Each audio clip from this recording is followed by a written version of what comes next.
Amén. Hemos venido compartiendo ya el Evangelio de Juan, ¿no? Ya se compartió por 3 semanas. Y la semana pasada tuvimos una prédica temática, ¿recuerdan? La semana pasada, por motivo del Día de las Madres. Fue una prédica bastante interesante, edificante, ¿no? ¿Cuántos se edificaron con esa enseñanza de la fe de la mujer cananea? Amén.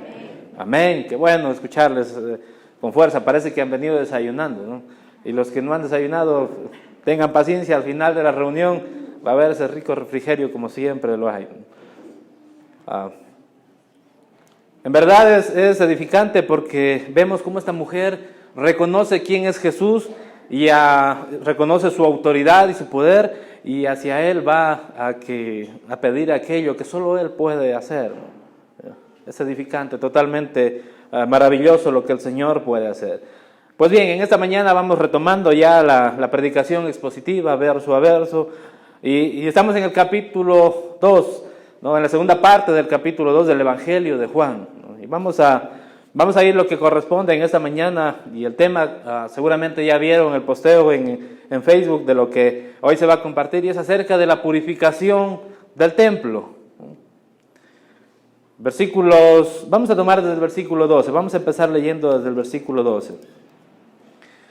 Dice: después de esto descendieron a Capernaum, él, dice, su madre, sus hermanos y sus discípulos, y estuvieron allí no muchos días. Después de que, recuerdan la semana que compartió Juan Diego acerca de las bodas de Caná y cómo el Señor Jesucristo convierte el agua en vino, ¿no? Esa primer señal que realmente es maravillosa y es el inicio del ministerio de Jesús.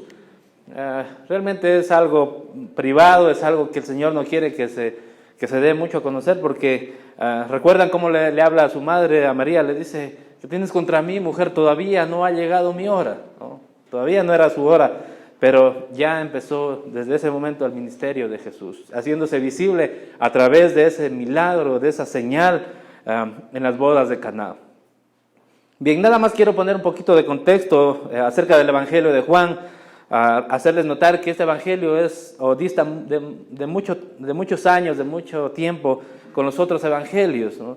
Este es un Evangelio escrito ya al final del primer siglo, ¿no? Recuerdan que Juan Diego también mencionaba que Juan habla siempre a manera de señales, no menciona la palabra milagro, sino que menciona señales, porque Juan utiliza esta palabra porque en este tiempo estaban desarrollándose muchas doctrinas erróneas, contrarias a la palabra de Dios, herejías estaban levantándose en ese tiempo, y Juan, usado por Dios, ve la necesidad de escribir el Evangelio de una manera teológica para que tenga un propósito, ¿no? Y el propósito está en el capítulo 20, versículo 31. Anótenlo, hermanos, si pueden leerlo en sus casas. Y dice que Juan capítulo 20, versículo 31.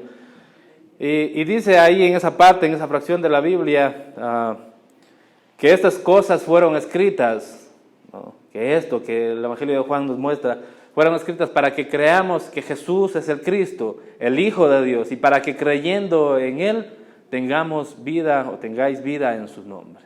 Y ese es el propósito por el cual fue escrito el Evangelio de Juan. Es algo que debemos siempre tener presente, siempre tener claro. Es algo que nosotros debemos mantener en claridad, porque el Evangelio de Juan fue escrito para eso, para que tengamos la conciencia de quién es Jesús como Hijo de Dios. Amén. Bien. Vamos a empezar con la temática que dice: Jesús purifica el templo, y vamos al versículo 13. Versículo 13 dice: estaba cerca la Pascua de los judíos y subió Jesús a Jerusalén. Vamos a hablar acerca de la Pascua. Quiero también poner un poquito de contexto histórico aquí para saber más adelante los hechos que se están desarrollando, porque vamos a ver al Señor Jesucristo en una actitud que creo que nos va a sorprender y nos va a mover a cada uno de nosotros. Ya en las otras enseñanzas vemos a Jesús en una forma totalmente diferente a la que muchas veces podemos hacernos en nuestra mente, ¿no? A la que muchas veces hemos aprendido, o la tradición nos ha enseñado, al ver un cuadro ahí con un Jesús con ojitos ahí a medio morir, con un Jesús medio triste, ¿no? Ay, pobrecito Jesús. No, la palabra nos enseña algo totalmente diferente al carácter, a la autoridad de Jesús, ¿no? Y eso es algo que vamos a ver más adelante. Por eso quiero poner un poquito de contexto histórico para que tengamos en cuenta y presente y sepamos lo que está pasando en ese momento, ¿no? La Pascua de los judíos se origina en el Éxodo. Recuerdan al pueblo de Israel estando cautivo 430 años en Egipto. Si no han leído la Escritura, seguro vieron una película en Semana Santa, ¿no es cierto? Seguro la vieron y pudieron ver que ahí el Señor Jehová utiliza a Moisés para ir delante de Faraón por varias ocasiones y decirle: mira, Jehová me ha mandado a decirte, deja libre a mi pueblo. Y Faraón dice: ¿quién es Jehová? Ni siquiera he escuchado hablar de él, no sé quién es. Y creo que seguramente le dijo: ni me interesa conocerlo, ¿no? Me interesa saber quién es. Pero el Señor utiliza a Moisés y va por varias ocasiones a decir esto, y él no hace caso. Y Dios le dice a Moisés que va a mandar algunas plagas para que el corazón de Faraón se doblegue y deje ir al pueblo de Israel. Y vemos que empieza a mandar las plagas, ¿no es cierto? Recuerdan la película, vemos cómo Moisés va y se presenta con su bastón y lo convierte en serpiente, y eso no causa ningún efecto porque los magos de Faraón también convierten a serpientes. Francamente no sé cómo lo hizo, pero lo hicieron también, ¿no? Y va en otra ocasión y dice que va a haber una plaga de langostas, y vienen las langostas y acaban con todo lo que hay en Egipto. Y esto no mueve, pero en nada, el corazón de Faraón. Sencillamente el corazón de Faraón estaba endurecido y no causaba ningún efecto. Convierte el agua de ese río en sangre, ni aún así se doblega el corazón de Faraón. Y Jehová le dice a Moisés una cosa más, ¿no? Va a pasar el ángel de la muerte y va a tomar la vida de todos los primogénitos, ¿no?, que hay en Egipto. De todos los primogénitos. Y en eso incluía no solamente a los hijos de los egipcios, sino también a los hijos de los judíos que vivían en Egipto, ¿no? Pero Jehová le dice a Moisés: pero ustedes, el pueblo judío, deben sacrificar un cordero perfecto de 1 año, ¿no? Y deben sacrificarlo, degollarlo, y deben comer su carne, deben acabarla toda en la noche, asarla y comérsela toda en la noche, y con la sangre de este cordero deben untar los dinteles de la puerta, ¿no? Deben pintarlos, ¿no? ¿Para qué? Para que cuando pase a medianoche este ángel de la muerte venga y vea las marcas de sangre y pase de largo. Pascua viene o significa o se traduce como pasar por alto, ¿no? La Pascua significa el día en que pasó por alto, ¿no?, la casa y no entró ahí a tomar la vida de los primogénitos, de aquellos que creyeron en la señal que Jehová mandó a Moisés que tomaran y hicieran caso, ¿no? Eso significa la Pascua, queridos hermanos. Y desde ahí va Moisés a Faraón, y Faraón creo que no le quedó ganas de mantenerse ya en esa actitud y dijo: ¿sabe qué? Váyanse, ya quedan libres. No los quiero ver en mi presencia, algo así, ¿no? Algo así sucedió. Y desde ahí, para los judíos, esta es la fiesta más importante, ¿no? Era la fiesta más importante porque cada año celebraban aquello, y fue instituida la Pascua como una fiesta importante dentro del pueblo de los judíos, ¿no? Y era algo que por muchos años ya se había venido practicando, realizando. Y obviamente con el pasar de los años, las distancias que tomó el pueblo de los judíos, los israelitas, creo que son como los lojanos, ¿no? Muchas veces cuando hay entrevistas dicen que los lojanos, al ser una pequeña ciudad, recuerdan lo que decía John la semana que estuvo compartiendo con nosotros, que nos aparecemos más o menos a los chinos, ¿no? Que a pesar de ser una ciudad tan pequeña que no hay nada de industrias, pero estamos en todas partes del mundo, ¿no? En todos los países del mundo hay un lojano, ¿no? Y creo que algo así se dispersó el pueblo de Israel, y esto conllevó a que por las distancias la Pascua significaba que tenía que traer un cordero y llevarlo a sacrificar en el lugar que Dios había provisto para ser sacrificado. Y obviamente al tener una distancia tan lejos, lo que ocasionó en ese momento, en esos tiempos, era de que, imagínense, acarrear un cordero de Roma a Jerusalén, de Alejandría a Jerusalén. No sé si el cordero avanzaba a llegar vivo primeramente, ¿no? Hubiera llegado estropeado. Y esto origina que se cree toda una ola, una corriente en este tiempo en el que se desarrolla por las distancias. Jehová mismo instituye en Deuteronomio, está escrito esto, hermanos, si pueden estudiarlo en sus casas. Y le dice que si estás tan lejos del lugar donde Dios ha provisto para sacrificar ese cordero, dice que lo vendas, tomes el dinero y vayas y lo lleves al templo, o que vayas y compres un cordero cerca y lo lleves y lo sacrifiques, para evitarte ese trajín de estar llevando a tu cordero. Imagínate nosotros, los judíos ahora, los judíos, no, ya me incluí en algo que no nos corresponde. Los judíos ahora de Estados Unidos llevando un cordero en el avión a Jerusalén. Imagínense, no sería tan coherente en estos tiempos. Pero algo así estaba sucediendo. Entonces Dios dice que vendan en el lugar donde ellos lo criaron y lleven el dinero y pueden comprar en el sitio de Jerusalén para que el cordero sea sacrificado y cumplan con la Pascua, celebren la Pascua, ¿no? Pero esto que empezó como algo bueno, como algo que instituyó el Señor, en el tiempo se empezó a perder, empezó a tergiversarse y cambió totalmente el propósito para lo que la Pascua fue instituida, ¿no? Y el versículo 14 nos va a ir mostrando esto. Versículo 14 dice: y halló en el templo, dice, ¿quién halló? Jesús. Halló en el templo a los que vendían bueyes, ovejas y palomas y a los cambistas allí sentados. Aquí estamos viendo ya lo que se había desarrollado. Recuerden, siempre la distancia. Ahora, surgía otro problema.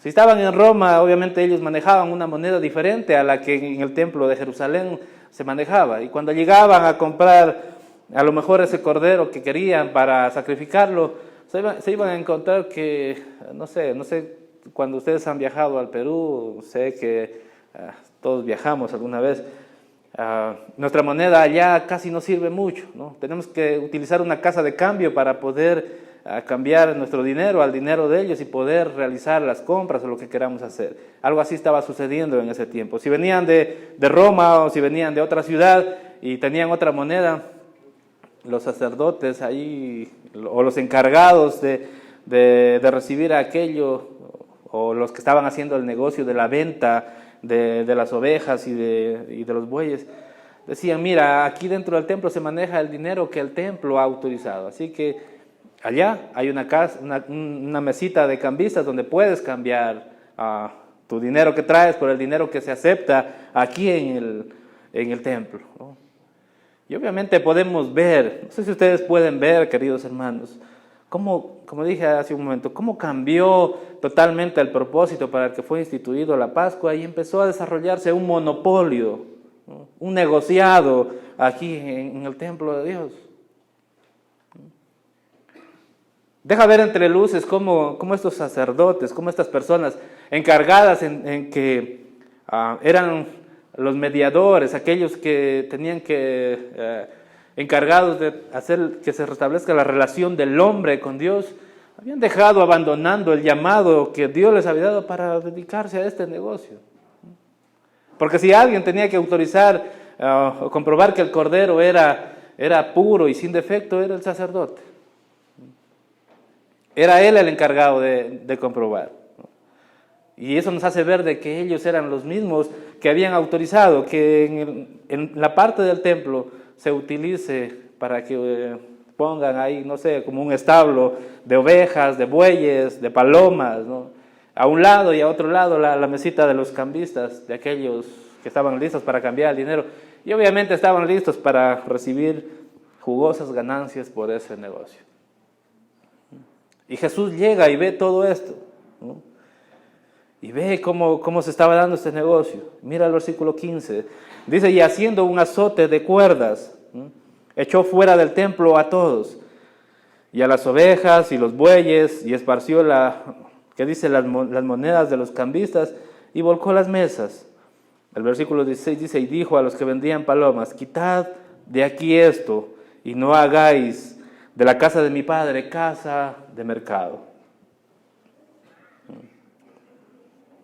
Jesús ve esto,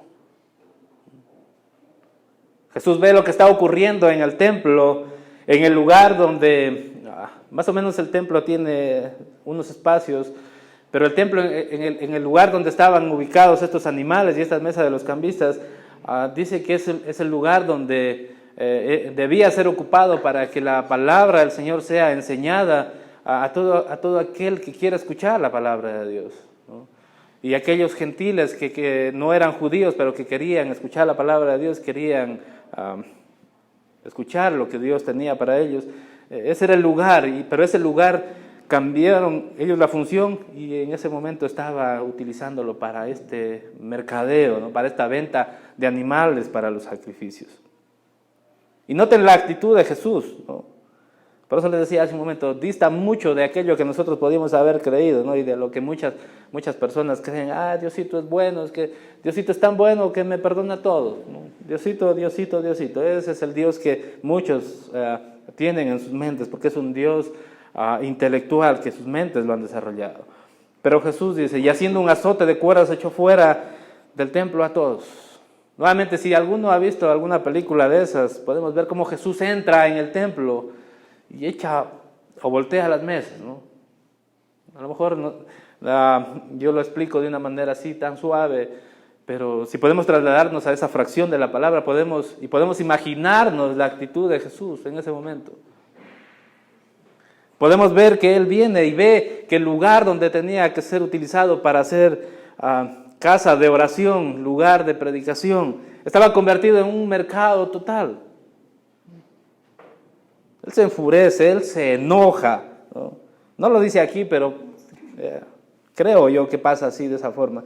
Dice, y hace un azote de cuerdas. Seguramente fueron algunas cuerdas de los corderos que ya se vendieron, y Él hace un azote, ¿no? Un trenzado.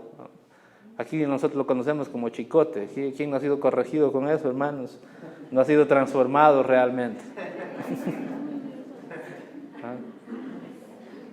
Algunos en sus casas tienen un crucifijo y un chicote al lado. No sé cuál transforma más, el chicote o el crucifijo, ¿no? Pero el Señor Jesús hace un azote de cuerdas, dice, y empieza a echar fuera a todos, a las ovejas, a los bueyes, y esparce, dice, las monedas de los cambistas y volca a las mesas, ¿no? Vemos el carácter de Jesús al ver la injusticia que se está desarrollando en la casa de su Padre, en el templo. No vemos a un Jesús ahí tenue diciendo, ¿no? Como los colombianos, ellos son buenos para expresarse, y dice, a ver, fino caballero, vengo a pedirle que desaloje este lugar, por favor. No lo hace de esa forma, ¿no? Ni siquiera creo que el expresarlo así como lo estoy expresando avanza a abarcar lo que en ese momento estaba pasando. La indignación de Jesucristo de ver cómo la casa de su Padre se había convertido en un mercado. En otra versión, más adelante, dice, en cueva de ladrones. Y esto hace ver de que Jesús purifica el templo no solamente una vez. Juan está mostrando que al inicio de su ministerio Él lo hace. Los otros 3 evangelios muestran que al final Jesús también hace lo mismo y dice, he convertido la casa de mi Padre en cueva de ladrones. Es triste reconocer que hoy muchos lugares han cambiado el propósito y el llamado que Dios tiene para predicar la palabra. Y han cambiado totalmente y ahora son casas de mercado, donde se vende la fe al mejor postor, donde ven y pacta y Dios te va a dar esto, donde el que predica dice, mira, tienes que hacer esto y este otro, si quieres ser bendecido, haz esto y de esta forma, y de esta forma. Como dije, es triste reconocer, pero es algo que está pasando. No podemos tapar el sol con un dedo. Pero Jesús se indigna, se molesta al ver todo aquello. ¿Por qué? Porque el lugar que Dios ha provisto debe ser lugar de oración. El versículo 17 dice, entonces se acordaron sus discípulos lo que está escrito, dice, el celo de tu casa me consume. Y esto tiene algo que ver con el Salmo 69, versículo 9, anótenlo y lo pueden leer en su casa y vemos al salmista David que dice, me persiguen, ¿no? La traducción es esta: me persiguen a mí, Señor, me persiguen y quieren matarme. ¿Por qué? Porque el celo de tu casa me consume, porque yo he abierto mi boca y he hablado y he protestado por todo aquello que hacen en contra de tu casa, Señor. Por eso me persiguen. Y los discípulos, al ver esto, ver cómo Jesús actúa, les lleva a recordar este pasaje bíblico y dicen: es el mismo celo que David sentía por la casa de Dios, es el celo que Jesús siente en este momento. Estaba indignado. Podemos ver a Jesús aquí eufórico, ¿no? Pero Jesús no está descontrolado. Es algo que también tenemos que reconocer y recalcar, porque en el versículo 16 dice: y dijo a los que vendían palomas: quitad de aquí esto y no hagáis de la casa de mi padre casa de mercado. ¿No? Vuelca las mesas, esparce las monedas, pero va a la mesa donde están las palomas. Probablemente si hacía esto de volcar las mesas podía lastimar y herir a estos animales, ¿no? A las palomas. Pero Jesús no está descontrolado. Jesús sabe lo que está haciendo. Jesús sabe lo que quiere que suceda en ese momento. Y dice: quiten de aquí esto. Quítenlo. No hagan de la casa de mi padre casa de mercado. Porque muchos podemos pensar, y algunos pueden pensar y decir: ¿y la ira no es pecado? Cuando se habla de los frutos de la carne, esa palabra ira no es algo que es pecaminoso. Porque Jesús está enojado, pero no descontrolado. El apóstol Pablo nos muestra que dice: airaos, pero no pequéis. ¿Recuerdan esa escritura? Airaos, pero no pequéis. Y es en modo imperativo: airaos. Y unos pueden decir: ahí está el mandamiento que yo cumplo al 100%. ¿No? ¿Cuántos se han airado, hermanos? Yo sí. Y si ustedes no se han airado, hermanos, al final todos se quedan y oren por mí, hermanos. Pero Pablo dice: airaos. Porque cuando ves algo injusto, cuando ves algo que no está bien, ¿cómo es tu reacción? Porque la ira es un sentimiento, hermanos, que no está mal. Lo malo es que si te dejas gobernar de la ira y te lleva a pecar, eso sí está mal. Pero Jesús está sintiendo enojo, el mismo enojo cuando está en un lugar y le traen un hombre con una mano seca y lo traen para tentarle a Jesús. Porque era día de reposo y querían ver si él sanaba, porque para ellos levantar una rama ya era quebrantar el día de reposo. Peor sanar a alguien. Y Jesús los ve, dice, entristecido y enojado por ver la actitud de su corazón, pero él decide sanarlo. Siente enojo. Se menciona unas 4 veces que Jesús siente enojo, pero él no se descontrola. Nuevamente Pablo nos enseña, dice: airaos, pero no pequéis. Jesús está sintiendo enojo porque le indigna ver cómo estas personas cambiaron el lugar de adoración por una casa de mercado. Nosotros muchas veces, ¿no es cierto?, cuando vemos que algo injusto está pasando, imagínate cruzando la calle o caminando por el centro de la ciudad, vas y ves que un adulto le empieza a maltratar a un niño. Eso te causa indignación, ¿no es cierto? Te causa llamarle la atención y decirle: ¿qué te pasa? ¿Por qué haces eso? Te causaría mucho más efecto si es tu hijo al que ves que alguien está maltratando. ¿Cómo reaccionarías? Creo que como padres, imponer manos es poco lo que haríamos, ¿no? Pero es algo así, ¿no? Es algo así lo que está diciendo Pablo. Te está permitido tener esta emoción cuando veas algo injusto, pero cuídate de que ese sentimiento te lleve a pecar. Cuídate de aquello. Cuídate de no pasar a ese otro nivel. Hay algunos que pueden decir: no, es que mi carácter es así, yo soy airoso, me da iras por todo. Muchos, parece que todo el mundo está en contra de ellos y van pateando al perro y al gato.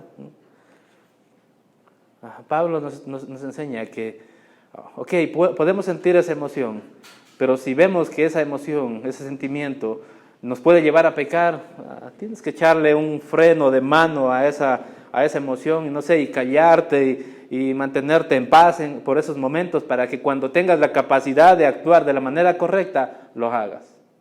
No nos dejemos gobernar de ese sentimiento, porque Jesús no se deja gobernar del sentimiento. Él sabe cómo actuar y Él en todo tiene un propósito.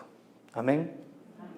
Versículo 18 dice, y los judíos respondieron y le dijeron, ¿qué señal nos muestras ya que haces esto? Vemos aquí a los judíos, no sé, ellos no le reprochan a Jesús, no le dicen, oye, ¿qué te pasa? ¿Por qué haces esto? ¿Quién te ha mandado a hacer aquello? ¿No? Ellos saben en su corazón que lo que Jesús está haciendo es lo correcto. Porque se dan cuenta en ese momento, creo yo, que al escucharle a Jesús, de que su casa, la casa de Dios, se había convertido en mercado. Ellos, creo, se imaginaron y sus conciencias debió hablarles en ese momento y dijeron, en verdad, es la verdad, es algo que estamos haciendo mal. Pero enseguida su débil corazón le responde y los lleva a decir, ¿qué señal nos muestras? ¿Por qué haces esto? Se dan cuenta que está mal, pero a la vez le preguntan a Jesús, ¿por qué haces esto? ¿Qué señal nos muestras ya que haces esto? Y Jesús responde y dice, destruid este templo y en 3 días lo levantaré. Cuando preguntan a Jesús y le dicen, ¿con qué autoridad haces esto? Jesús tiene toda la autoridad de purificar el templo. Él es el Hijo de Dios. Él es el Mesías. Él es el Dios en la tierra. Y Él tiene toda la autoridad para hacer esto. Pero vemos nuevamente el carácter humilde de Jesús. Y Él nos dice, no les dice, a ver, ¿quieren ustedes señales? ¿Quieren señales de quién soy yo? Van a anotar papel y lápiz y ven, mira, yo voy a sanar a 10 leprosos, voy a curar a una mujer con flujo de sangre, voy a resucitar a un muerto, voy a sanar a la suegra de Pedro, voy a hacer muchas cosas. Pero Jesús nos dice eso, Jesús solo da una señal, destruyan este templo y en 3 días lo levantaré. Porque Jesús tiene la autoridad como Dios para purificar ese templo. Por razones del tiempo voy a cortar un poquito y así como tiene autoridad Jesús para purificar el templo en ese entonces, Él tiene también autoridad para purificar el templo ahora. En 1 Corintios 6:19, miren lo que dice. Dice, ¿o ignoráis que vuestro cuerpo es el templo del Espíritu Santo, el cual está en vosotros, el cual tenéis de Dios y que no sois de vosotros? ¿Por qué traigo este versículo en este momento? ¿Por qué? Porque Jesús está limpiando el templo en ese momento, pero Jesús quiere limpiar el templo en este tiempo también. ¿Y cuál es el templo de Dios? La palabra dice que Él no habita en templo hecho por hombres. No habita en un templo hecho por hombres. Él habita en nosotros, porque nosotros somos el templo de Dios ahora. Amén. Gracias por ese amén. Y Él habita en nosotros de manera colectiva como templo de Dios y en manera individual. Y creo que en esta mañana, ¿no?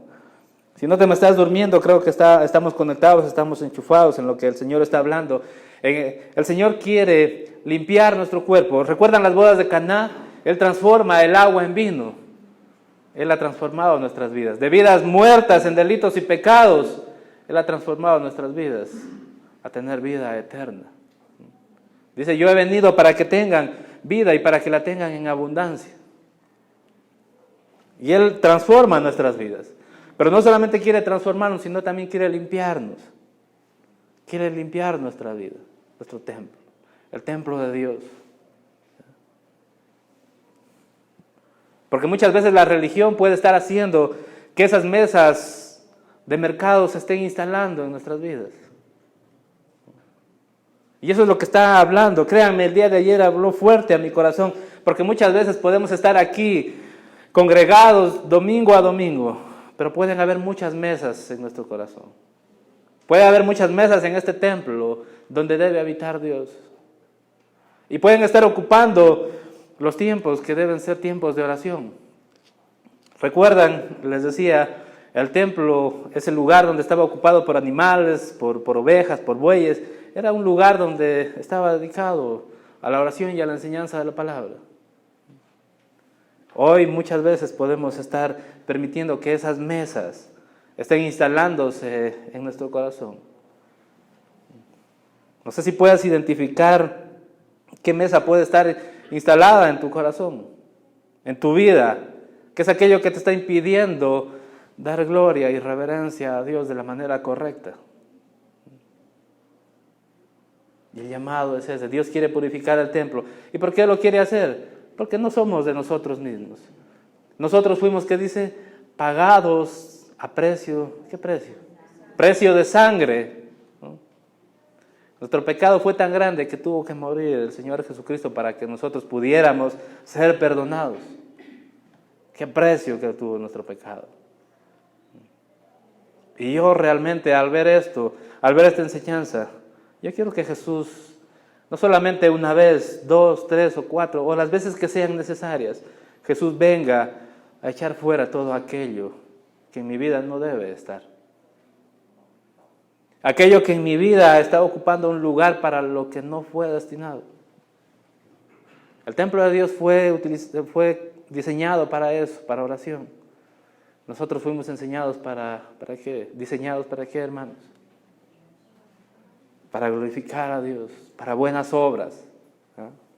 Para eso fuimos diseñados. No fuimos diseñados para ir atrás de las riquezas, no fuimos diseñados para trabajar como burritos de carga, hermanos. Saben, a mí esta enseñanza me confrontó hace muchos años. Yo siempre les he contado, yo estando sentado en un lugar de trabajo a la medianoche, el Señor me hablaba a mi corazón fuertemente y me decía, mira, yo no te he creado para esto. Yo no te he creado para que estés trabajando más de la cuenta. Te creé para que des gloria al Señor. Para que tengas vida abundante. Muchas veces podemos estar cambiando lo que Dios tiene para nosotros por aquello que nosotros buscamos en nuestras fuerzas. Dios está limpiando el templo que Él habita. Y yo, francamente, yo le quiero permitir todo eso. Quiero que Él lo haga. Quiero que Él eche todo aquello que no está bien en mi vida. Quiero que eche esas vacas sagradas que muchas veces decimos, no, Señor, transforma todo, cambia todo esto, pero esto no me lo topes. No, esto cuidado. Todavía no estoy listo para dejar aquello. Todavía no quiero entrar en esa área. Algunos pueden hacer ese mismo trabajo. Todo puede toparme, pero es que no, yo tengo que trabajar porque si no, a mí ¿quién me mantiene? Yo tengo que trabajar, no 8, no 10, no 12, tengo que trabajar 20 horas para avanzar a mantener. Has cambiado totalmente el propósito para el que fuiste creado. La palabra dice, busca el reino de Dios y su justicia y todo lo demás vendrá añadido. Pero nos matamos la vida buscando lo añadido y no el reino de Dios y su justicia. Y dejamos que eso ocupe el templo de Dios. Y dejamos que eso relegue lo que Dios realmente, o para lo que Dios realmente nos ha creado a nosotros. Amén. Jesús tiene la autoridad para limpiar. Jesús quiere limpiarnos y está limpiándonos en esta mañana. Versículo 20, volvamos al texto. Dijeron, dice, luego los judíos, en 46 años fue edificado este templo y tú en 3 días lo levantarás. Mas él hablaba del templo de su cuerpo. Él estaba hablando con estos hombres. No fueron capaces de darse cuenta que por años estaba dándose este mercado en sus propias narices. Menos se iban a dar cuenta de lo que Jesús les estaba hablando. Probablemente Jesús les estaba diciendo, destruyan este templo. A lo mejor estaba apuntando a sí mismo, ¿no? A lo mejor estaba apuntándose a él, porque Juan dice, mas él hablaba del templo de su cuerpo. Y Juan es uno de los discípulos de Jesús que estaba viendo esto. Probablemente Jesús estaba apuntándose a sí mismo y estaba diciendo, derriben este templo, yo en 3 días lo levantaré. Los judíos en sus mentes cuadradas dicen, 46 años duró la construcción de este templo, ¿cómo tú en 3 días lo levantarás? Versículo 22. Por tanto, dice, cuando resucitó de entre los muertos, sus discípulos se acordaron que había dicho esto y creyeron la escritura y la palabra que Jesús había dicho. Podemos ver que ni siquiera sus discípulos pudieron entenderlo en ese momento. Se dan cuenta y creen, dice en la escritura y en la palabra que Jesús les había dicho, cuando Él resucita de entre los muertos, cuando se cumple aquello. Ahí entienden, sí, en verdad, esto dijo el Señor Jesucristo en esa ocasión que estaba echando fuera a todo ese mercadeo que se estaba dando en el templo. Y en ese momento dice que creyeron la escritura y la palabra que Jesús les había dicho. Versículo 23 dice, estando en Jerusalén en la fiesta de la Pascua, dice, muchos creyeron en su nombre, viendo las señales que hacía. Pero Jesús mismo no se fiaba de ellos, porque conocía a todos. Versículo 25 dice, y no tenía necesidad de que nadie le diese testimonio del hombre, pues él sabía lo que había en el hombre. Cuando veo estos versículos finales, digo, ¿por qué dice esto el Señor a través de la palabra? Porque vemos que muchos en la Pascua, Jesús estaba haciendo probablemente muchas señales, muchas sanidades y orando por algunos y sanando a muchos. Y muchos creían, dice, por las señales que veían. Juan enseña que aquí se escribe a través de señales, ¿para qué? Para que las señales nos lleven a creer en ¿quién? En Cristo como el Hijo de Dios, y creyendo en Él tengamos vida en su nombre. No debemos quedarnos solamente en las señales, porque cuando nos quedamos en las señales, no tenemos una fe genuina. Cuando nos quedamos en las señales, nuestra fe no avanza, hermanos. Y podemos estar como esas personas que dicen, mira, yo creo que deberían también predicar, así prédicas motivacionales, ¿no? que nos ayuden, que nos animen. Estamos muy convencidos en esta congregación de que no queremos animar tu fe. No queremos que tu fe sea animada, queremos que tu fe sea edificada. Y eso no lo hacen las señales. Más adelante vamos a ver que Nicodemo le dice, Señor, yo creo que tú eres el Hijo de Dios, porque nadie podría hacer las señales que tú haces si no es venido de Dios. Y Jesús le dice, más bien, cuídate de que tu nombre esté guardado en el libro de la vida, escrito en el libro de la vida. Las señales no son algo en lo que nosotros debemos quedarnos. Las señales nos deben ayudar a avanzar, a llegar a entender quién debe ser Jesús para nuestras vidas. Nuestro Señor y Salvador, el Mesías de nuestras vidas. Amén. Si no, de otra forma, vemos al pueblo de Israel. ¿Quién pudo haber visto más señales que ellos? Vieron descender el maná del cielo, vieron de la peña brotar agua, vieron llegar carne en las codornices a ellos, pero en Hebreos se menciona que ellos no entraron en la tierra prometida porque les faltó fe, porque se quedaron solamente en las señales, y cuando ya no habían señales ellos empezaban a volverse atrás y a renegar de Dios. La palabra en Salmos 1 nos muestra y nos enseña que bienaventurado el hombre que confía en el Señor. Dice que será como el árbol plantado junto a corrientes de agua, ¿no?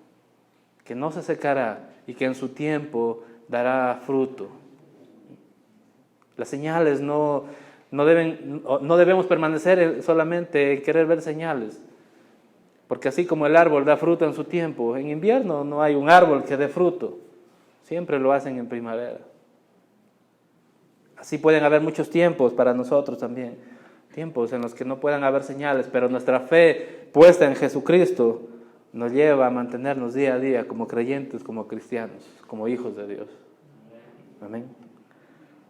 Cuando entendemos esto, nos volvemos verdaderos hijos de Dios, discípulos.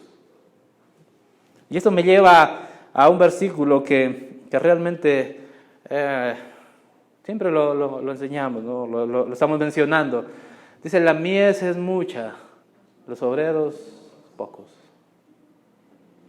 ¿Por qué hay pocos obreros? ¿Por qué hay pocos obreros? Y yo cuando veo en YouTube, veo unas mega iglesias con, no sé, 10,000, 20,000, 30,000 personas, pero los obreros son pocos. Porque esta gente se ha quedado solamente en las señales y no está en Cristo Jesús. Amén. Debemos ir a Jesús. Las señales que Juan está hablando nos llevan a creer en que Jesús es el Hijo de Dios y en Él tenemos vida eterna. Uno de mis hijos me preguntaba, me decía, papi, ¿por qué es bueno ser líder? ¿Por qué es beneficioso ser líder? ¿No? Líder de la congregación, ¿no? Porque muchas veces ellos no pueden entender por qué nosotros salimos los viernes, salimos entre semanas, salimos los fines de semana. Y para otras personas puede ser algo, o la oportunidad de ganar dinero, ¿no? Tristemente decía que hay muchos líderes que utilizan incluso la iglesia para ganar dinero. Pero cuando nosotros lo hacemos de corazón, con ánimo, con amor, con pasión, yo le digo, hijo mío, es que cuando tú has comprendido que un amor tan grande como el que Jesús ha tenido por nosotros, que no escatimó nada, que se entregó en la cruz por mí, ¿no? Por mí, yo hablo por mí, hermanos, en esta ocasión, y digo como Dios amó tanto, me amó tanto, que no escatimó esfuerzos y se entregó en la cruz a sabiendas que mi pecado era tan grande. ¿Cómo yo no puedo agradecer y ser recíproco a ese amor? Y yo he entendido eso, hijo. Y yo predico por eso. Animo, exhorto, disciplino por eso. Porque quiero que mis hermanos también sean edificados en Cristo Jesús. La iglesia es como un arco. Un arco transporta agua y Cristo es el agua viva. Un arco nos conecta y como iglesia debemos conectarnos con la gente, velando por los intereses de los demás. Un arco es la fuerza que envía valientes hombres de Dios. Y un arco genera unidad entre dos cosas separadas, Dios y el hombre. Esa es la iglesia, la esposa. Vivamos la iglesia, seamos el arco.